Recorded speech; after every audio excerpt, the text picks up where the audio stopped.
August 17th, 1943, 11:47 hours, 23,000 feet above Schweinfurt, Germany. Lieutenant Robert Hayes stared at the painted woman on the nose of his B-17 through the bombardier's window, a blonde in a red dress who'd been christened Lucky Lady 3 months earlier. Outside, the sky had turned black with flak bursts. Shrapnel punched through the fuselage with sounds like hammers on tin.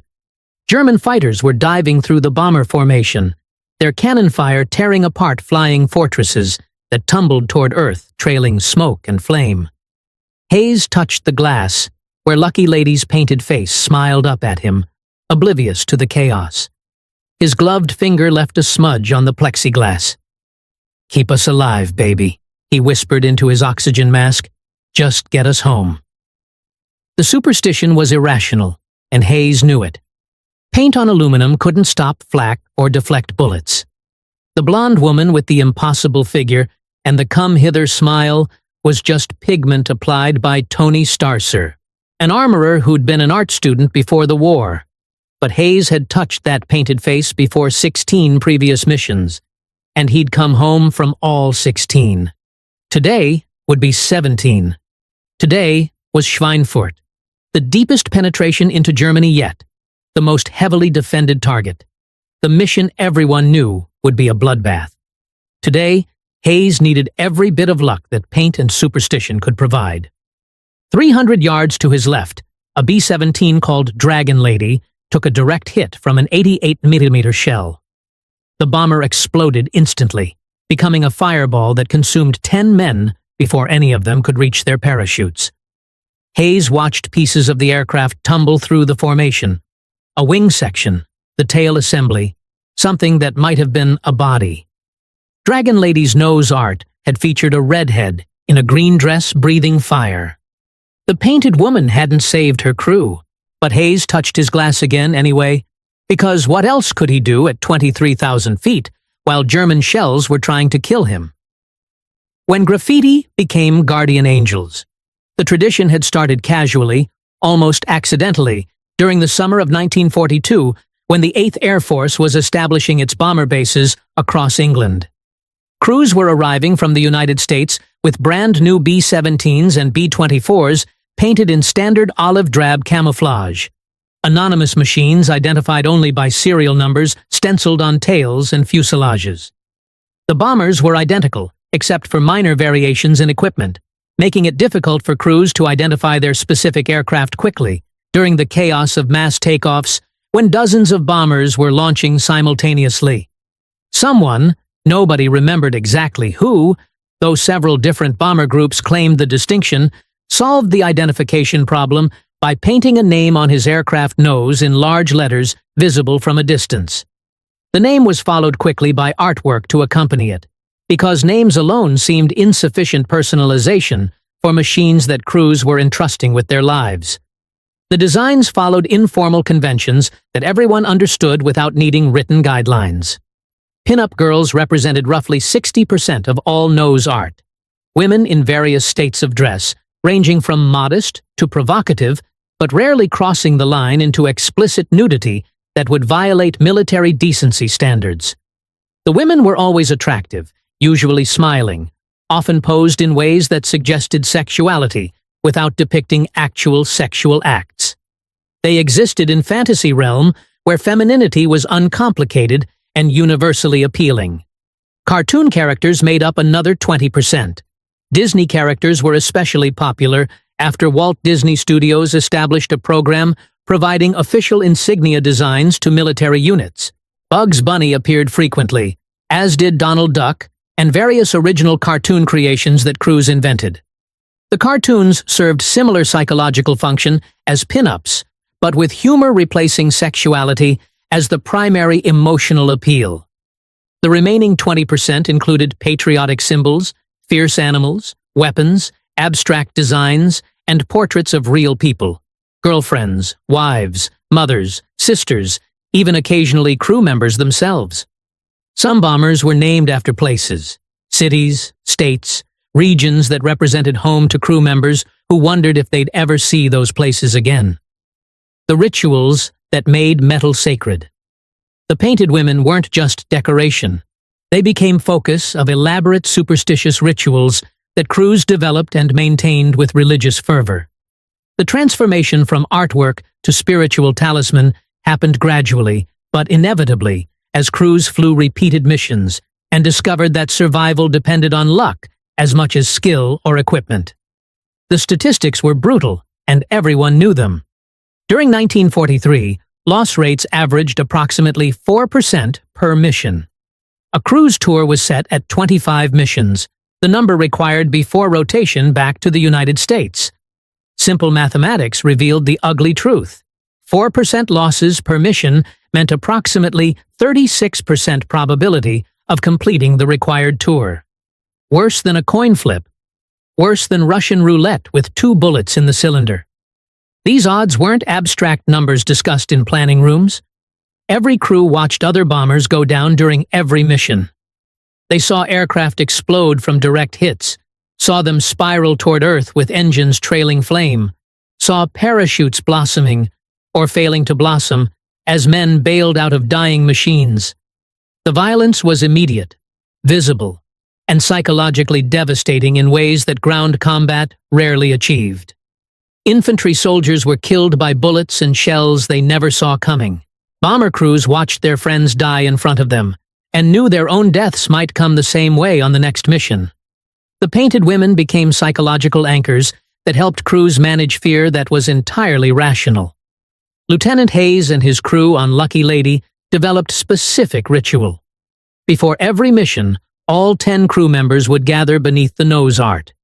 Each man would touch the painted woman's face, always the face, never other body parts that might seem disrespectful, and silently articulate a prayer or wish. The ritual took less than 3 minutes, but was absolutely mandatory. The one-time weather forced departure before completing the ritual. Several crew members became visibly anxious and demanded return to base to complete the touching ceremony, even though it meant delaying takeoff by 15 minutes and catching hell from the squadron commander. Other crews had their own variations. Some pilots insisted on kissing the nose art before boarding. Some gunners would trace specific parts of the painting with their fingers, while muttering prayers that mixed Catholic liturgy with improvised appeals to luck and fate. Some navigators photographed the nose art before every mission, carrying the pictures in their flight suits as portable talismans that could accompany them if they had to bail out. The superstitions extended beyond pre-mission rituals. Crews attributed successful missions to their nose art's protection and interpreted damage patterns as evidence of supernatural intervention. When flak hit a bomber but missed the painted woman, crews took this as sign that she was protecting the aircraft. When a bomber with damaged nose art crashed, crews of surviving aircraft saw this as proof that damaging the painted woman broke her protective power and doomed the crew. Chaplains attached to bomber groups watched these superstitious practices with mixed feelings. Theologically, the rituals were obviously problematic, treating painted images like pagan idols, directing prayers toward artworks rather than God, believing that pigment on aluminum could provide divine protection. But chaplains also recognized that young men facing high probability of death needed whatever psychological support they could find. Most chose pastoral approach over doctrinal purity, quietly tolerating practices they couldn't officially endorse. The enemy who couldn't understand. German intelligence officers examining crashed or captured American bombers were consistently baffled by the painted women.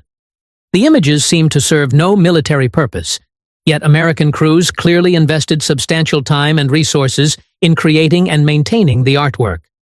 Luftwaffe analysts produced reports attempting to understand the phenomenon, reaching conclusions that revealed more about German cultural assumptions than about American motivations. Oberst Franz Müller, assigned to Luftwaffe Intelligence Assessment of American Air Tactics, wrote in a classified report dated November 1943, "The American practice of decorating their bombers with images of women in various states of undress represents either psychological weakness or deliberate psychological warfare. If weakness, it demonstrates their inability to maintain military discipline and their need for crude sexual stimulation to maintain fighting spirit. If warfare, It represents attempt to demoralize German forces by flaunting American casualness toward matters of honor and propriety that serious military forces treat with appropriate respect. Mueller couldn't decide which interpretation was correct, so his report hedged by suggesting both might be partially true. What he missed entirely was the psychological function the nose art served for American crews. It wasn't about weakness or warfare, but about creating emotional connection to machines that might keep men alive or fail catastrophically and kill them. German propaganda attempted to exploit American nose art as evidence of cultural degeneracy. Radio broadcasts from Berlin mocked American pilots who supposedly needed pictures of naked women to find courage for combat. Propaganda leaflets dropped on American positions featured photographs of captured bombers with derisive commentary about American obsession with frivolous sexuality, while serious German soldiers fought with disciplined determination. But the propaganda backfired in ways that German psychological warfare specialists failed to anticipate. German soldiers who saw the photographs often found the nose art appealing rather than disgusting. The pin-up aesthetic transcended political ideology. Attractive women were attractive regardless of whether they were painted on enemy aircraft.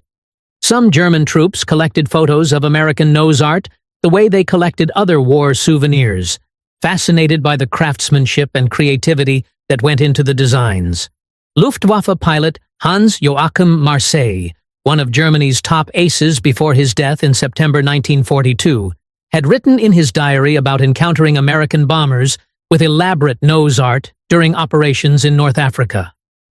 The Americans paint women on their bombers, beautiful women who smile even while the machines carry death to our forces below. There is something profoundly American about this, though I cannot articulate exactly what. They bring femininity to war, beauty to violence, humor to circumstances that Germans treat with grim seriousness. Perhaps this gives them advantage we fail to recognize. Marseille was killed in a flying accident before he could develop this observation further, but his insight captured truth that German military culture struggled to acknowledge.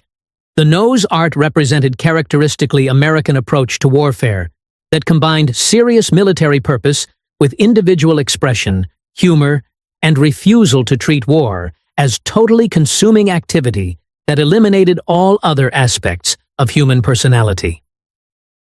Black Thursday and the women who watched the mission to Schweinfurt on August 17, 1943, became known as Black Thursday among 8th Air Force crews, a designation that reflected the catastrophic losses suffered during the deepest penetration raid attempted to that point in the war. 331 bombers launched that morning to attack ball-bearing factories at Schweinfurt and aircraft plants at Regensburg. German defenses were waiting with 600 fighters and extensive flak batteries that turned the sky over Germany into killing zone where survival was more luck than skill. Lieutenant Hayes flew Lucky Lady through formation that was being systematically destroyed around him.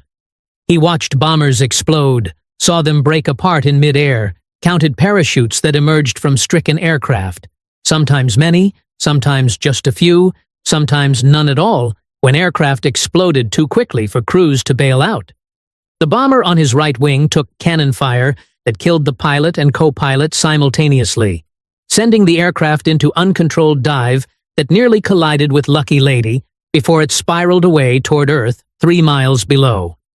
Hayes touched the painted woman's face again through the bombardier's window, a gesture that had become compulsive rather than ritualistic. His logical mind knew the superstition was ridiculous. They were surviving because their position in formation happened to make them less vulnerable to fighter attacks that were concentrating on bombers at the formation edges. But his emotional mind kept returning to the painted face, kept seeking reassurance from artwork that represented hope in circumstances that seemed designed to eliminate hope entirely. Lucky Lady took multiple hits during the Schweinfurt mission. Flak fragments punctured the fuselage in dozens of places, ventilating the aircraft in ways that made pressurization impossible and required crew members to remain on oxygen throughout the flight. One engine was hit and had to be shut down. The tail gunner took shrapnel wounds serious enough to require morphine.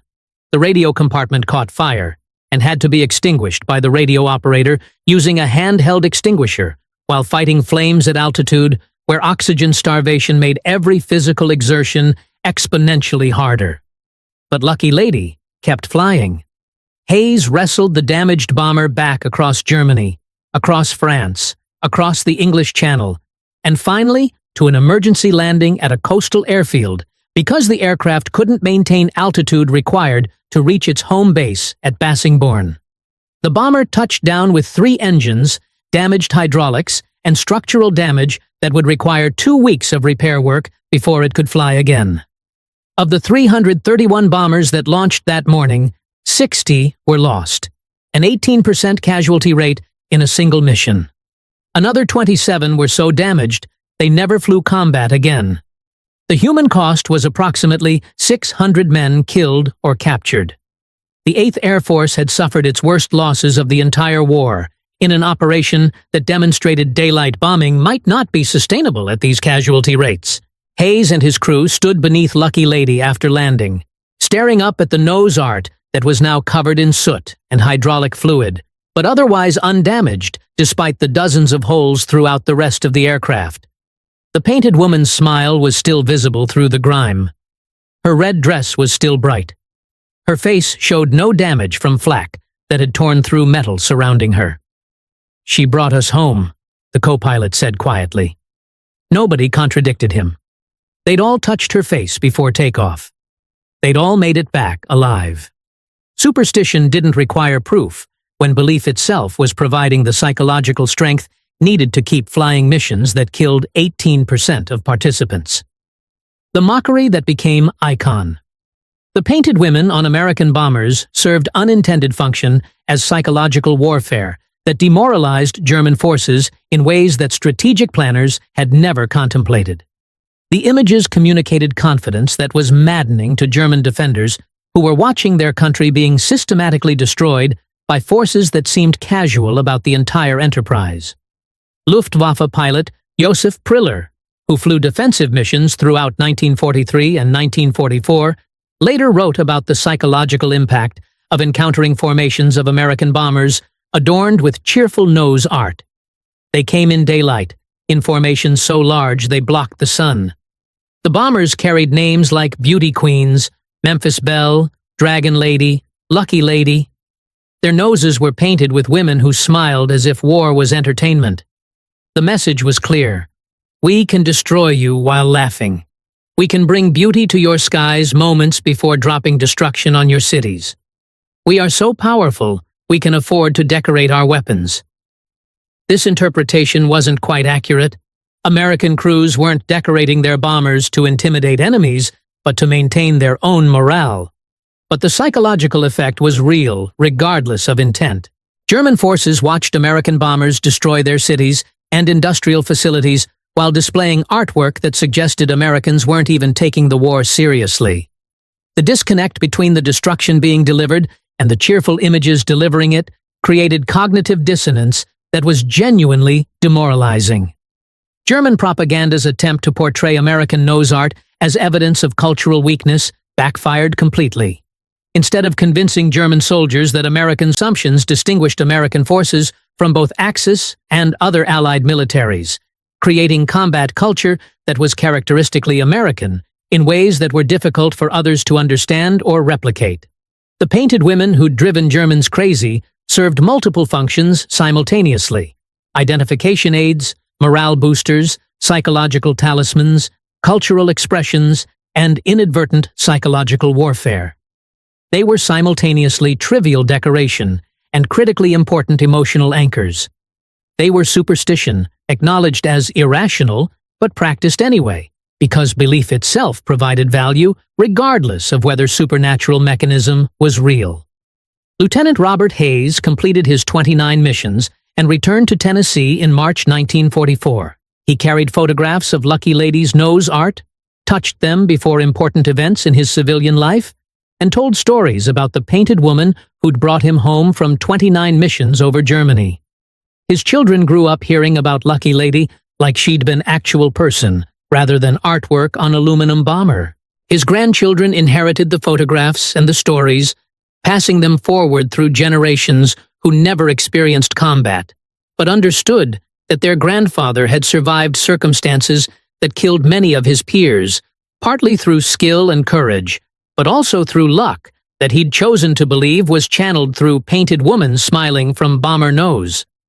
The superstition was irrational, but Hayes had survived.